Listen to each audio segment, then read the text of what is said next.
Hello students, welcome to today's class. तो student, आज के इस वीडियो में हम डिस्कस करने वाले हैं क्लास 6 के कंप्यूटर के चैप्टर 1 को, जो कि है कंप्यूटर लैंग्वेजेस। और देखिए, ये जो चैप्टर है इसका चैप्टर नंबर आपकी बुक में अलग अलग हो सकता है। आपकी बुक में ये जो चैप्टर है वो फर्स्ट नंबर पे दे रखा हो या जो है सेकंड नंबर पे दे रखा हो, तो चैप्टर नंबर कुछ भी हो सकता है। लेकिन अगर आपकी बुक में कोई भी ऐसा चैप्टर है जहाँ पे कि कंप्यूटर लैंग्वेजेस के बारे में बात की जा रही है, तो ये जो वीडियो है वो आपके लिए है। तो आप इस वीडियो को पूरा ध्यान से देखिएगा, जिससे कि जो है आपके सारे के सारे जो है डाउट क्लियर हो सकें इस चैप्टर के रिगार्डिंग। तो चलिए, ज़्यादा टाइम वेस्ट ना करते हुए आज के इस वीडियो को स्टार्ट कर लेते हैं और डिस्कस करते हैं इस चैप्टर को। तो सबसे पहले हम बात करेंगे व्हाट आर प्रोग्रामिंग लैंग्वेजेस।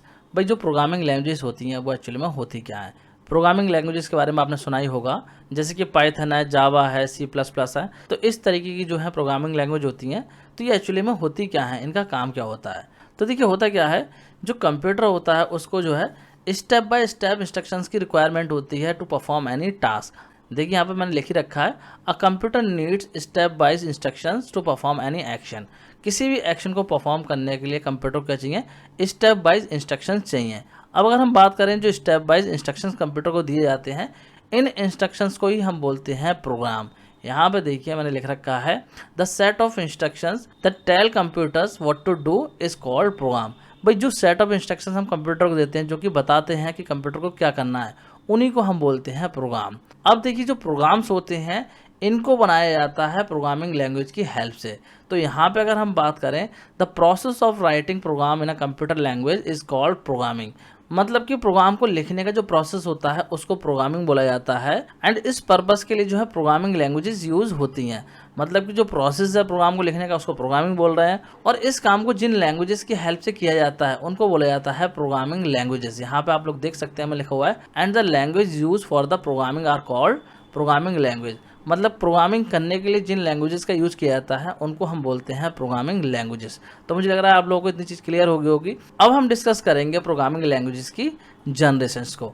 तो देखिए, जनरेशन की अगर हम बात करें तो जनरेशन का मतलब क्या होता है, पीढ़ी से होता है। जैसे कि ह्यूमन बीइंग भी जो है इतना एडवांस एकदम से नहीं होगा। जो आजकल के टाइम में प्रोग्रामिंग लैंग्वेज हम यूज़ कर पाते हैं, ये इतनी एडवांस एकदम से नहीं हो गई। प्रोग्रामिंग करना इतना ईजी पहले नहीं था, काफ़ी कॉम्प्लिकेटेड होता था। जैसे कि ह्यूमन बीइंग की अगर हम बात करें तो आपको पता ही होगा, ह्यूमन बीइंग क्या थे, पहले बंदर की तरह दिखते थे। आप लोगों ने पढ़ाई होगा किताबों वगैरह में, तो वहाँ पे भी जो है ह्यूमन बीइंग का हल्के हल्के डेवलपमेंट हुआ।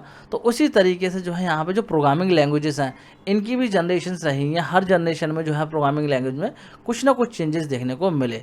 तो अगर हम बात करें प्रोग्रामिंग लैंग्वेजेस की जनरेशन्स की, तो यहाँ पे जो प्रोग्रामिंग में लैंग्वेजेस की जनरेशन्स हैं वो टोटल 5 है। फर्स्ट जनरेशन में जो है मशीन लैंग्वेज है, सेकंड जनरेशन में असेंबली लैंग्वेज है, थर्ड जनरेशन में जो है आपके हाई लेवल लैंग्वेज आई, और फोर्थ जनरेशन में जो है वेरी हाई लेवल लैंग्वेज आ गई। एंड जो फिफ्थ जनरेशन है जो अभी चल रही है, इसमें आपके आर्टिफिशियल इंटेलिजेंस आ गई, जिसको कि हम बोलते हैं AI। तो इस तरीके से जनरेशन्स हैं। तो चलिए इन सारी जनरेशन्स को वन बाय वन डिस्कस कर लेते हैं। सबसे पहले हम बात करेंगे फर्स्ट जनरेशन की लैंग्वेज की। तो फर्स्ट जनरेशन की जो लैंग्वेज थी वो मशीन लैंग्वेज थी, और इस लैंग्वेज को जो है बाइनरी के फॉर्म में रिप्रेजेंट किया जाता था। मतलब कि जो मशीन लैंग्वेज थी यहाँ पे वो बाइनरी लैंग्वेज थी, जिसको कि 0 और 1 की फॉर्म में रिप्रेजेंट किया जाता है।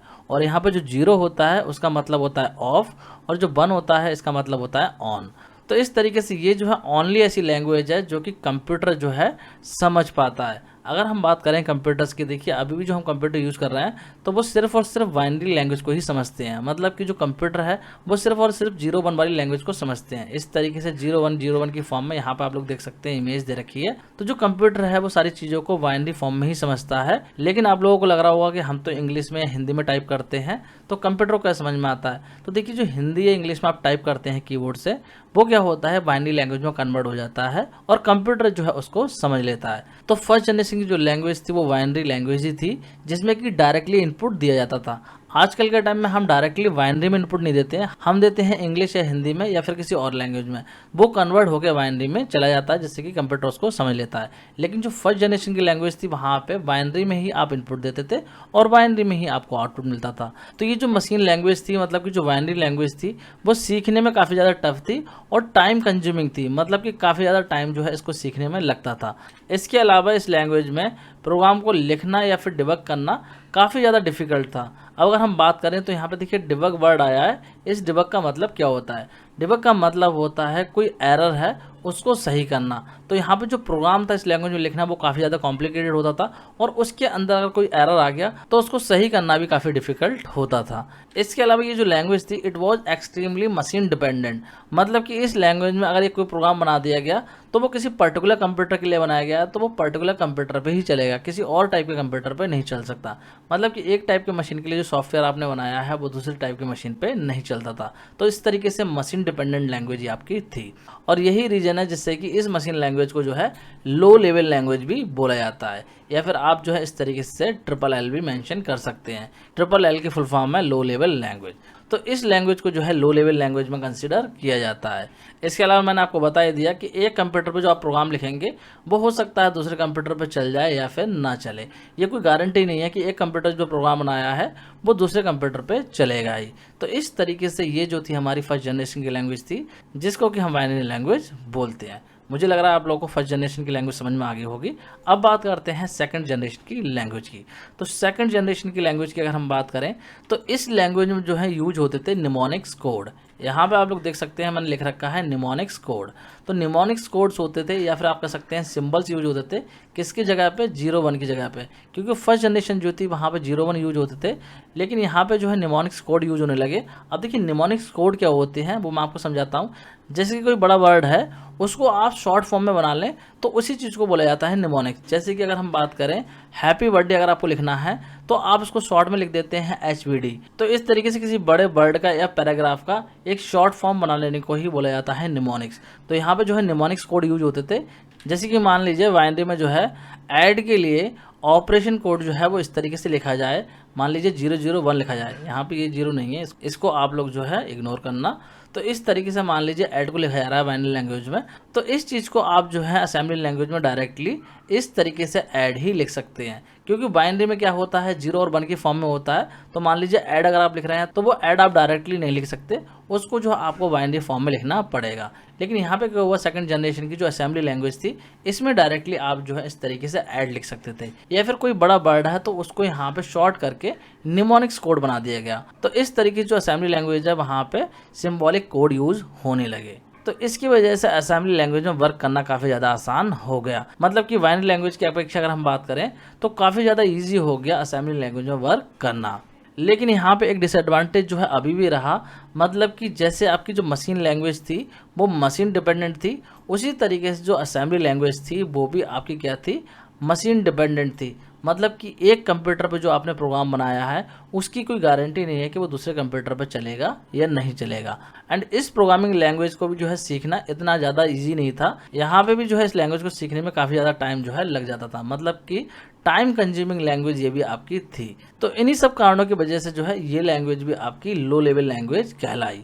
मतलब कि लो लेवल लैंग्वेज में आपकी बाइनरी लैंग्वेज आ गई और दूसरी आपकी आ गई असेंबली लैंग्वेज। अगर आपसे क्वेश्चन पूछ लिया जाए कि लो लेवल लैंग्वेज कौन कौन सी होती है तो आप बताएंगे बाइनरी लैंग्वेज होती है और असेंबली लैंग्वेज होती है। दोनों ही जो है लो लेवल लैंग्वेज है, क्योंकि दोनों ही क्या है, मशीन डिपेंडेंट है। एक कंप्यूटर पे जो प्रोग्राम बनाया है वो गारंटी नहीं है कि दूसरे कंप्यूटर पे चलेगा। तो इस तरीके से ये थी आपकी सेकंड जनरेशन की लैंग्वेज। मुझे लग रहा है आप लोगों को समझ में आ गया होगा। अब हम बात करेंगे थर्ड जनरेशन की लैंग्वेज की। तो देखिए थर्ड जनरेशन की जो लैंग्वेज थी वो थी हमारी हाई लेवल लैंग्वेज। तो हाई लेवल लैंग्वेज को डेवलप करने की अगर हम बात करें तो इसकी रिक्वायरमेंट क्या पड़ी। तो देखिए जो भी रिस्ट्रिक्शंस थी आपकी मशीन लेवल लैंग्वेज में, मतलब कि जो बाइनरी लैंग्वेज थी और जो असेंबली लैंग्वेज थी, इन दोनों में काफ़ी सारी रिस्ट्रिक्शंस थी। तो इसीलिए यहाँ पे प्रोग्रामर्स को फील हुआ कि उन्हें जो है एक ऐसी लैंग्वेज को डेवलप करना चाहिए जिसके कि अंदर ये सारे फीचर्स हों। क्या क्या फीचर्स हों, एक तो जो न्यू लैंग्वेज वो डेवलप करेंगे वो कैसी होनी चाहिए, वो होनी चाहिए सिंपल और यूज़र फ्रेंडली। मतलब कि यूज़ करने में और सीखने में वो क्या हो, ईजी हो। क्योंकि देखिए जो बाइनरी लैंग्वेज थी और जो आपकी असेंबली लेवल लैंग्वेज थी वहाँ पे हमने पढ़ा कि दोनों ही लैंग्वेज क्या थी, डिफ़िकल्ट टू लर्न थी। बहुत ईजिली जो है उनको आप नहीं सीख सकते थे और उनमें कोडिंग करना भी काफ़ी ज़्यादा डिफिकल्ट होता था। तो इसलिए प्रोग्रामर्स ने डिसाइड करा कि एक ऐसी लैंग्वेज बनाई जाए जो सिंपल हो और यूज़र फ्रेंडली हो, और साथ ही साथ कैसी हो वो लैंग्वेज हो मशीन इंडिपेंडेंट। मतलब कि ऐसा ना हो कि एक कंप्यूटर पे जो प्रोग्राम बनाया है वो दूसरे पर ना चले, क्योंकि बाइनरी और असेंबली लैंग्वेज दोनों में ही ऐसा हो रहा था कि एक कंप्यूटर पे हम जो प्रोग्राम बना रहे थे वो दूसरे पे नहीं चल रहा था। दोनों लैंग्वेज कैसी थी, दोनों थी मशीन डिपेंडेंट। तो इसीलिए यहाँ पे प्रोग्रामर्स ने सोचा कि ऐसी लैंग्वेज बनाई जाए जो सिंपल और यूजर फ्रेंडली तो हो ही, साथ ही साथ कैसी हो, मशीन इंडिपेंडेंट हो, मतलब कि एक कंप्यूटर पर प्रोग्राम बनाया जाए तो वो किसी पे भी चल जाए। तो जितने भी ये फीचर हमने डिस्कस करे, ये सारे के सारे फीचर्स हैं आपके थर्ड जनरेशन की लैंग्वेज में। और इन फीचर्स की वजह से ये जो थर्ड जनरेशन की लैंग्वेज थी ये क्या हो गई, ईजी टू लर्न हो गई, मतलब कि इनको जो है आप बहुत ईजी वे में सीख सकते थे। तो इसीलिए क्या हुआ, ज़्यादातर लोगों ने जो है थर्ड जनरेशन की लैंग्वेज जो है यूज़ करना स्टार्ट कर दी। और इस जनरेशन की लैंग्वेज को जो हाई लेवल लैंग्वेज बोला जाता है, जो कि मैं आपको ऑलरेडी बता चुका हूँ। तो हाई लेवल लैंग्वेज की अगर हम बात करें तो ये काफ़ी ज़्यादा सिमिलर होती है इंग्लिश लैंग्वेज के, मतलब कि जैसे हम इंग्लिश में टाइपिंग करते हैं तो उसी तरीके से हम जो है हाई लेवल लैंग्वेज में जो है कोडिंग कर सकते हैं। और इस लैंग्वेज की, प्रोग्रामिंग लैंग्वेजेस की अगर हम बात करें तो एग्जाम्पल में हो जाएंगे आपके सी, C++, जावा, ये सारी जो लैंग्वेज हैं वो काफ़ी ज़्यादा पॉपुलर हाई लेवल लैंग्वेज हैं। तो देखिए हाई लेवल लैंग्वेजेस की अगर हम बात करें तो ये वर्क किस तरीके से करती हैं।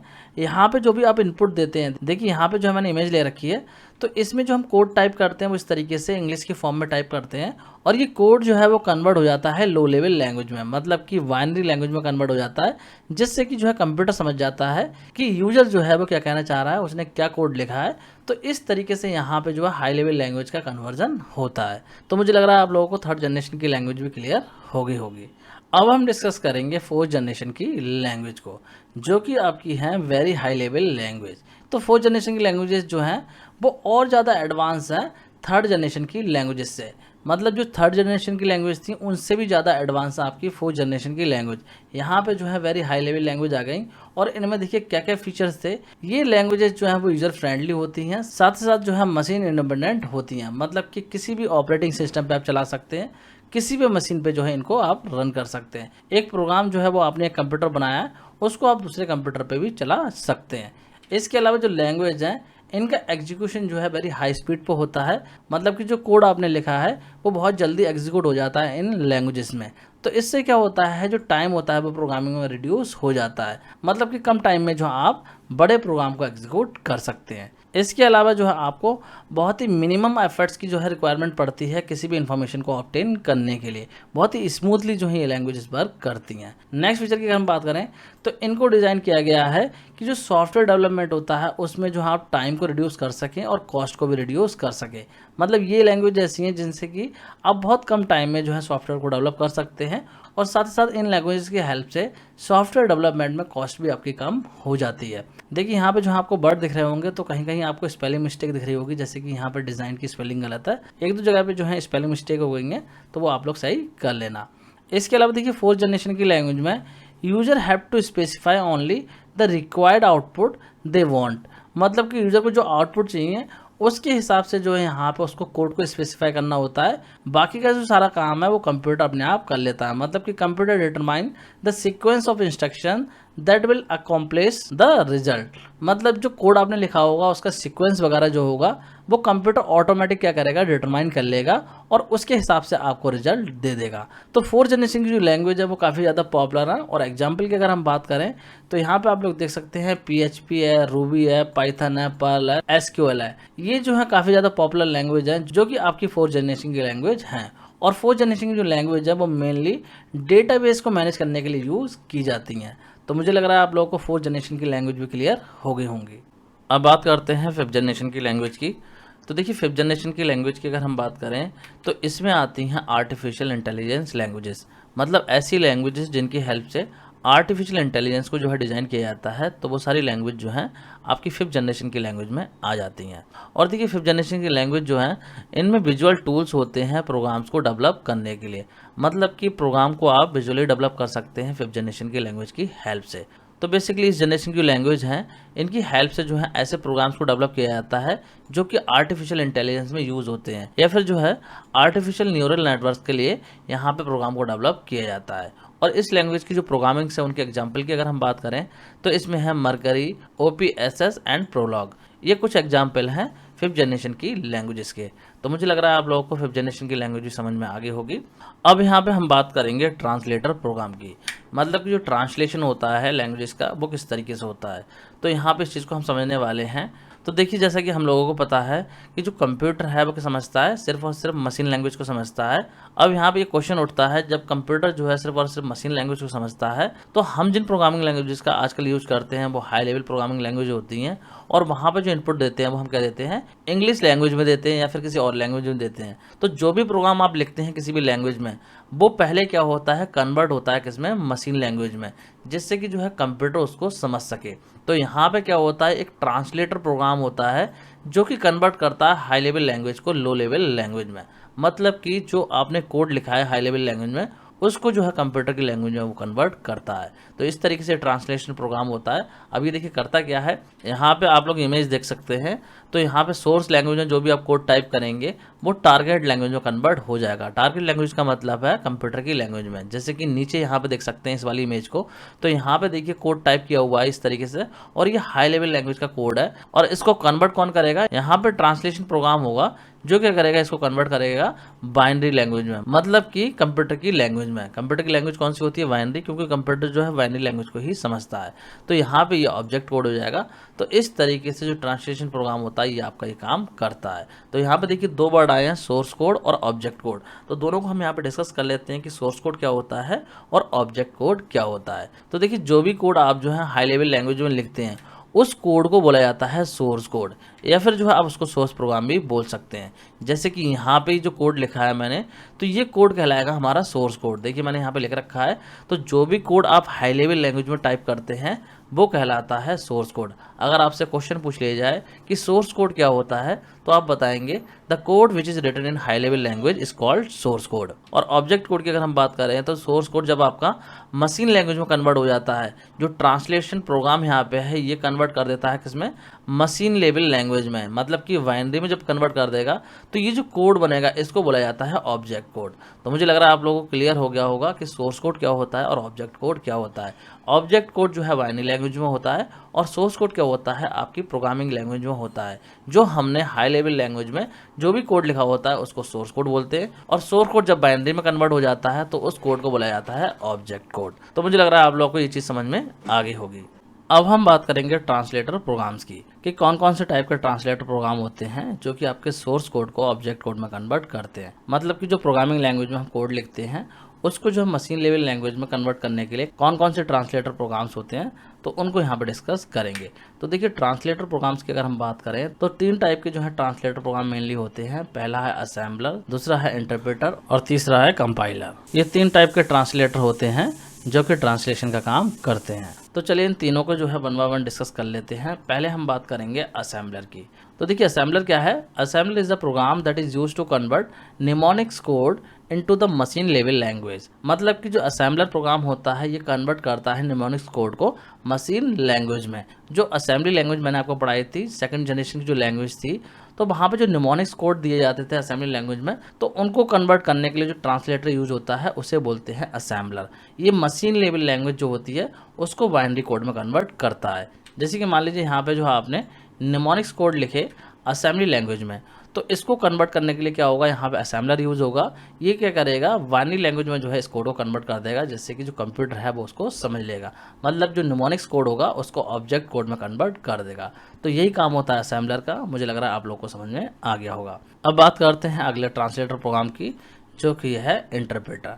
तो देखिए, इंटरप्रेटर की अगर हम बात करें तो इंटरप्रेटर क्या करता है, interpreter translate a program written in high level language into low level language line by line. मतलब कि इंटरप्रेटर जो है हाई लेवल लैंग्वेज के प्रोग्राम को क्या करता है, ट्रांसलेट करके लो लेवल लैंग्वेज में जो है कन्वर्ट कर देता है, और ये जो है इस काम को करता है लाइन बाय लाइन। तो इसको और क्लियरली यहाँ पे इमेज की हेल्प से समझ सकते हैं। जैसे कि मान लीजिए आपने जो है किसी भी हाई लेवल लैंग्वेज में इस तरीके से जो आपने 5 लाइन्स लिखी हैं, मतलब 5 लाइन का जो है आपने कोड लिखा है, तो यहाँ पे ये जो इंटरप्रेटर होगा वो करेगा क्या, वो जो है यहाँ से एक एक लाइन को उठाएगा और उसको कन्वर्ट करेगा। सपोज कि यहाँ पे कोई लाइन है पहली, तो उस लाइन को पहले कन्वर्ट कर देगा बाइनरी में, फिर जो है दूसरी लाइन को उठाएगा उसको कन्वर्ट कर देगा, फिर तीसरी को उठाएगा उसको कन्वर्ट करेगा, फिर चौथी को उठाकर कन्वर्ट करेगा, फिर 5वीं को उठाकर कन्वर्ट करेगा। मतलब जितनी लाइन भी आपने लिखी होंगी वो एक एक करके कन्वर्ट करेगा। तो इस तरीके से जो आपका इंटरप्रेटर वर्क करता है, मतलब कि हाई लेवल लैंग्वेज को ये लो लेवल लैंग्वेज में कन्वर्ट करता है। लो लेवल लैंग्वेज का मतलब हो गया मशीन लैंग्वेज से, मतलब कि बाइनरी लैंग्वेज से मतलब हो गया। तो सिंपली आप कह सकते हैं हाई लेवल लैंग्वेज के कोड को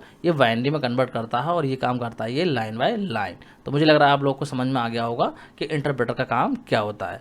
अब बात करते हैं अगले ट्रांसलेटर की, जो कि है कंपाइलर। तो कंपाइलर की अगर हम बात करें, a compiler is also translator program which is use to convert high level language into machine language. मतलब कि ये भी क्या करता है, हाई लेवल लैंग्वेज को मशीन लैंग्वेज में कन्वर्ट करता है। सिंपल वे में कह सकते हैं कि हाई लेवल लैंग्वेज को बाइनरी में कन्वर्ट करता है। अब हो सकता है आप लोगों के माइंड में क्वेश्चन आ रहा हो कि ये काम तो इंटरप्रेटर भी कर रहा था, तो इसमें डिफरेंस क्या है? तो इसमें डिफरेंस ये है कि ये ट्रांसलेट करता है सारे प्रोग्राम को एक ही बार में। देखिए इंटरप्रेटर में क्या हो रहा था, ट्रांसलेशन जो है वो लाइन बाई लाइन हो रहा था, लेकिन यहाँ पे क्या होता है, पूरा का पूरा जो कोड होता है वो एक ही बार में ट्रांसलेट हो जाता है। जैसे कि यहाँ पे इमेज में देख सकते हैं आप, मान लीजिए आपने जो है 5 लाइन का कोड लिखा है कोई, तो ये 5 लाइन का कोड क्या होगा, कंपाइलर की हेल्प से एक ही बार में कन्वर्ट होगा। पूरा का पूरा जो कोड होगा वो एक ही बार में ट्रांसलेट हो जाएगा और इस तरीके से बाइनरी में कन्वर्ट हो जाएगा। जबकि इंटरप्रेटर में क्या हो रहा था, एक एक लाइन करके कन्वर्ट हो रहा था। तो यही डिफरेंस होता है इंटरप्रेटर और कंपाइलर में। जो भी आपने जो है हाई लेवल लैंग्वेज में सोर्स कोड लिखा होगा वो पूरा का पूरा कोड जो है एक ही बार में बाइनरी में कन्वर्ट हो जाएगा। तो यही काम होता है कंपाइलर का। तो मुझे लग रहा है आप लोगों को कंपाइलर भी समझ में आ गया होगा। तो स्टूडेंट इसी के साथ जो है आपका ये चैप्टर पूरा फिनिश हो गया है। इस चैप्टर के जितने भी टॉपिक थे वो सारे मैंने आपको एक्सप्लेन कर दिए हैं। मुझे लग रहा है आप लोग को समझ में आ गए होंगे। अगर कोई डाउट आ जाए तो कमेंट करके आप लोग पूछ लेना, मैं आपका डाउट क्लियर करने की कोशिश करूंगा। तो स्टूडेंट आज के इस वीडियो को यहीं पे एंड करते हैं। अगले वीडियो में इस चैप्टर के क्वेश्चन आंसर करेंगे। तो student that's it for this video. Thanks for watching.